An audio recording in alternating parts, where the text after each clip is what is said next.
where we take a look at legal terms that you may have heard or may not have heard and try to define those so we have a little bit better understanding of how our criminal system works. And Mitch, today the term is ineffective assistance of counsel. And the definition we have listed here is that this is an issue of criminal cases where a defendant asserts that their conviction occurred because their attorney failed to properly defend the case. Competence in this instance is defined as reasonable professional assistance and is defined in part by prevailing professional norms and standards. What's been your experience for your years in the court system? Well, you know, we have a dual system of appeals that I don't think a lot of people realize. Usually when we get a conviction, say on a murder case, there's an appeal. After the appeal is over, then there is a way to file motions by the defendant, and usually the number one attack is an attack on their lawyers. Say, okay, I got convicted, I went through the appeal process, now I'm back in court again saying that I had an ineffective lawyer. My lawyer did a job that dropped below the standard norms in the community. He failed to ask this question, call this expert, that type of thing. So it is a grounds to try to get a new trial all the way back to having the trial again. So that's where we see it the most commonly, where somebody says, okay, this is the standard that lawyers rise to.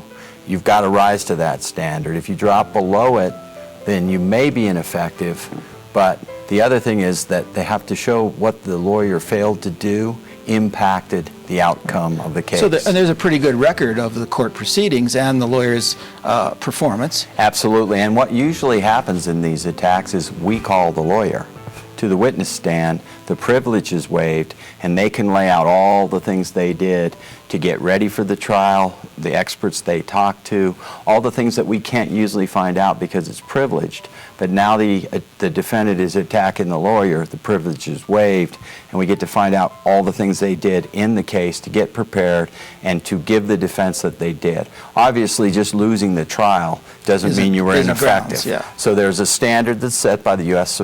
Supreme Court, and that's the standard that we go by. Is there anything that your office can do as these cases go to adjudication to sort of ensure that defense attorney has all they need and are competent to defend the person? Yeah, Alan, sadly, sometimes we'll know that there's something ineffective going on. For instance, in a very serious case, we may have thousands of pages of discovery and a defense attorney that's never come and picked it up. So that is usually a sign to us that this is an attorney who usually hasn't been paid, but is not coming over and getting the materials that they have to defend the case.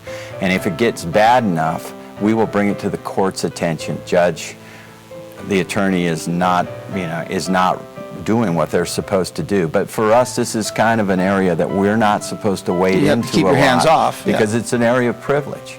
And so we're not supposed to, but we know if somebody hasn't come and picked up the discovery, and if it's something they need to do, and they have to in all these cases, that comes to our attention, we may have to bring it to the court's attention. And do people sometimes pick the wrong type of lawyer for the situation they're in? Does that contribute to that? Yeah, sometimes you'll see a civil lawyer has no idea what they're doing in a criminal courtroom defending a very serious case, but sometimes they do a great job. So, you know, that doesn't necessarily mean it's going to be ineffective assistance of counsel. And one final question on this.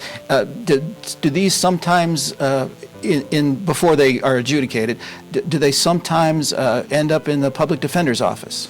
Usually, if they've got to qualify for the public defender. So if it's somebody that's not indigent, they're going to have to go out and hire a different lawyer, but they're going to have to pay that bill. Sometimes people become indigent based on how long they're in jail, and then they end up qualifying for the public defender. And sometimes, so this can delay things for a speedy trial?